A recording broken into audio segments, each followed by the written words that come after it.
Olá, investidor! Bem-vindo novamente ao canal. No dia 1º de outubro, eu vim aqui e fiz um vídeo sobre a Petrobras defendendo que vocês comprassem as ações da Petrobras. Desde então, as ações da Petrobras subiram mais de 40%. E agora, o que a gente deve fazer com as ações da Petrobras? Está na hora de vender? Então, se quiser saber a resposta para essa pergunta, fica aqui no vídeo, tá bom? Antes de começar, eu queria pedir para você se inscrever no canal se você não tiver inscrito e ativar as notificações. Pessoal, como eu falei, né? As ações da Petrobras, que eu subi um gráfico para vocês, as ações da Petrobras no ano, né? A gente vê aqui as ações da Petro praticamente estão recuperando o patamar no qual elas vinham negociando no começo de 2020, né? E, como eu comentei, no dia 1º de outubro, eu havia vindo aqui no YouTube, fiz um vídeo recomendando falando para os investidores que as ações da Petrobras estavam baratas, que nós da Levante acreditamos que as ações da Petrobras têm bastante potencial de valorização. Tá? A Petrobras é a melhor ação para 2021 da Levante, uma recomendação pública aqui da empresa. Né? E agora, desde então, a ação já subiu mais de 40%. Né? Então, vamos ver, né? O que a gente tem de perspectiva aí para o petróleo, né, para o ano que vem. Tá? Acho que o primeiro ponto aqui é entender o cenário macroeconômico para responder essa pergunta. Então, recentemente, a gente teve a vitória do Joe Biden nos Estados Unidos. O candidato, né, é um candidato mais pró-comércio, então ele é visto como uma alternativa que vai aliviar as tensões comerciais ao redor do mundo. E isso é positivo para os preços internacionais do petróleo, positivo para as economias, né, ligadas a commodity. Né? Então, a vitória do Biden é um ponto positivo para preço de commodity em geral. Outro ponto importante é que estão sendo implementadas diversas vacinas ao redor do mundo. A Inglaterra já começou o seu programa de vacinação e os Estados Unidos devem começar em breve. Né? E isso está dando um ânimo para os mercados, aí, né? As economias globais devem continuar sua trajetória de recuperação.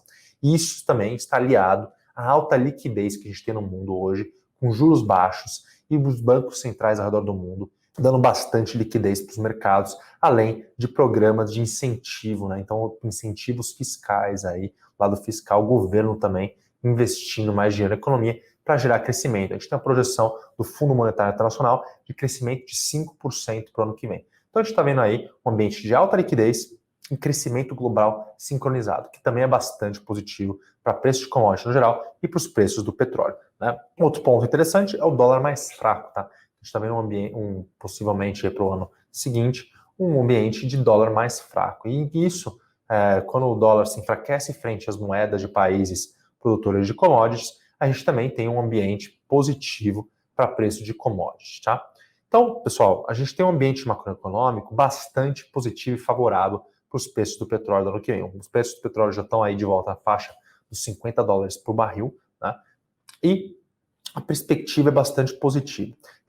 Nós acreditamos que os preços vão continuar a subir? Não. Nós acreditamos que os preços devem continuar rondando mais ou menos essa faixa de $50 por barril. Então, já no mercado do petróleo, nós temos esse cartel que é o OPEP. E acredito que eles devem manter, né, adicionar capacidade de produção no ano que vem para manter o petróleo rondando perto desse nível, que é um nível onde novas capacidades produtivas não têm incentivo para entrar. Então, as empresas que já estão aqui no mercado ganham bastante dinheiro nesse nível, porém, não incentiva novos entrantes. Então, eles devem ficar ajustando as suas produções aí, né? A produção deve crescer, porque a demanda está voltando, eles devem ficar fazendo esse ajuste em suas produções para tentar manter o petróleo aí nessa faixa de $50 por barril. Que, como eu vou falar mais para frente, ainda é um preço de petróleo muito positivo para a Petrobras, tá? O que tem de novo, né? Então, a gente tem esse cenário macroeconômico, mas do lado da Petrobras, o que a gente tem de novo desde então? No dia 30 de novembro, a Petrobras fez o seu Petro Day, né? O Petrobras Day. E a gente pode destacar aqui alguns pontos desse dia, tá? Então, uma das coisas importantes desse dia foi que a empresa, ela se comprometeu em gerar valor para o acionista. E passou uma mensagem clara de foco em valor versus volume. Então, a Petrobras não vai aumentar volume de qualquer jeito, a qualquer custo. O que ela vai fazer é procurar entregar valor para o acionista. Se isso vai passar por aumentar os seus volumes, ela fará isso. Se não, ela vai fazer isso reduzindo o custo, fazendo os investimentos, que também está dentro do seu plano. Tá? E do segundo ponto, talvez mais importante, é que esse valor não está no futuro distante, mas sim dentro dos próximos 5 anos. Tá? E a empresa vai fazer isso como? Então, ela está dentro de um processo agora de desinvestimento. Né? Então, ela tem ativos que ela listou como ativos não core, né? Então ativos que não são do seu core business, do seu principal negócio, né? E esses investimentos junto à geração de caixa do período para ela terminar o seu processo de desalavancagem, seu processo para reduzir o seu endividamento, tá? Então, o que a gente está vendo para os próximos anos é a Petrobras com a geração de caixa significativa, redução do seu endividamento, tá? Então, você reduz dentro do enterprise value a parcela da dívida, isso pode ser substituído por equity, né?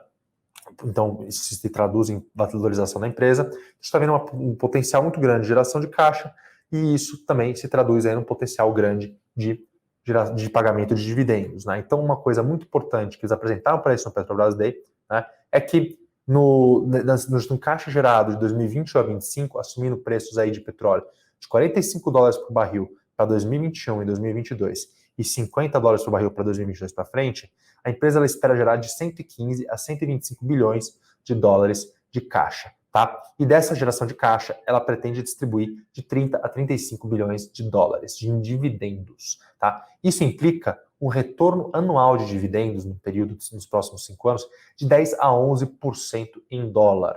A gente está falando de potencial de dividendos de 10 a 11% em dólar, mesmo com o preço do petróleo a $45 por barril nos 2 primeiros anos, tá? Então, o que a Petrobras está falando para a gente aqui é, olha, nós vamos gerar muito caixa nesses próximos anos, vamos conseguir pagar dividendos bastante atrativos para vocês. Então, estou subindo para vocês uma imagem aqui do Petrobras Day, tá?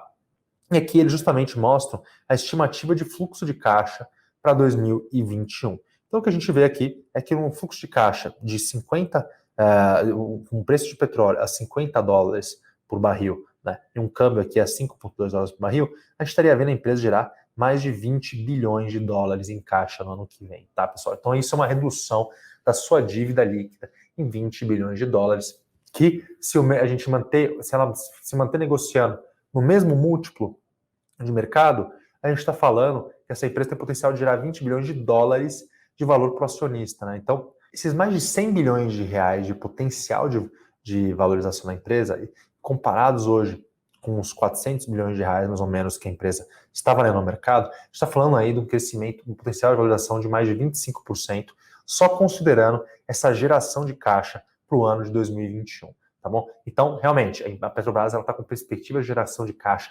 muito positivas para frente, e essa imagem demonstra isso para vocês.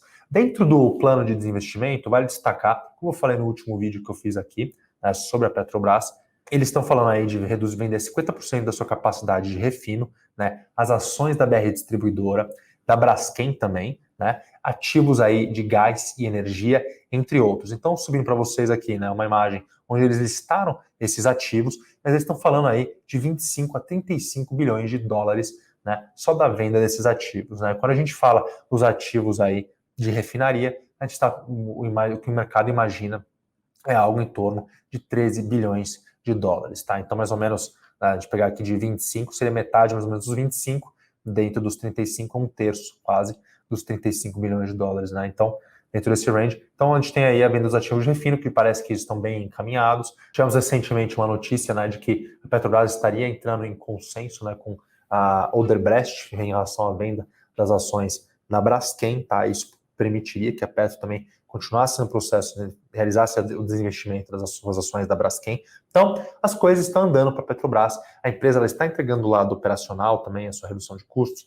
Ela diminuiu as suas previsões de investimentos nos próximos anos, né, e vai investir em projetos mais rentáveis. Por fim, a empresa destacou um ponto muito importante, que é o comprometimento dela com o ESG, tá? Então, com iniciativas na parte de meio ambiente, de governança, né, e sustentabilidade, tá? E o que ela apresentou aqui é que as métricas que ela definiu dentro de ESG vão impactar diretamente a compensação dos seus funcionários no ano de 2021. Tá? E a empresa pretende organizar essas métricas em 5 eixos diferentes. Então, ela organizou todas as metas dela, né, em 5 eixos ligados à redução de emissão, mais eficiência na parte de uso de água, entre outros, tá? Para também conseguir, né, ter métricas bastante claras e objetivas para quantificar como ela está indo nesse seu plano, né, de melhorar na parte de ESG. Tá bom? Pessoal, então, juntando tudo isso, né, eu acredito que é hora de você vender as ações da Petrobras? Não acredito que seja hora de vender as ações da Petrobras.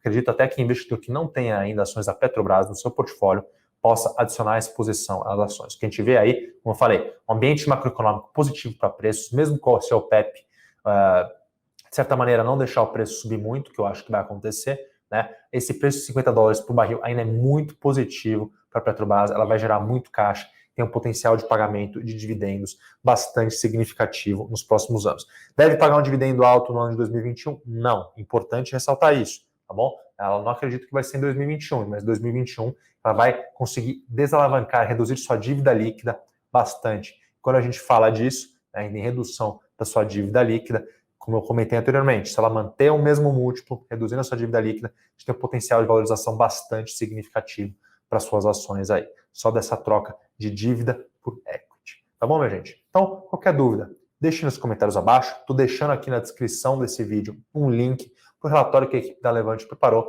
sobre a Petrobras, né, quando a gente colocou aí a nossa recomendação de Petrobras como melhor ação para 2021.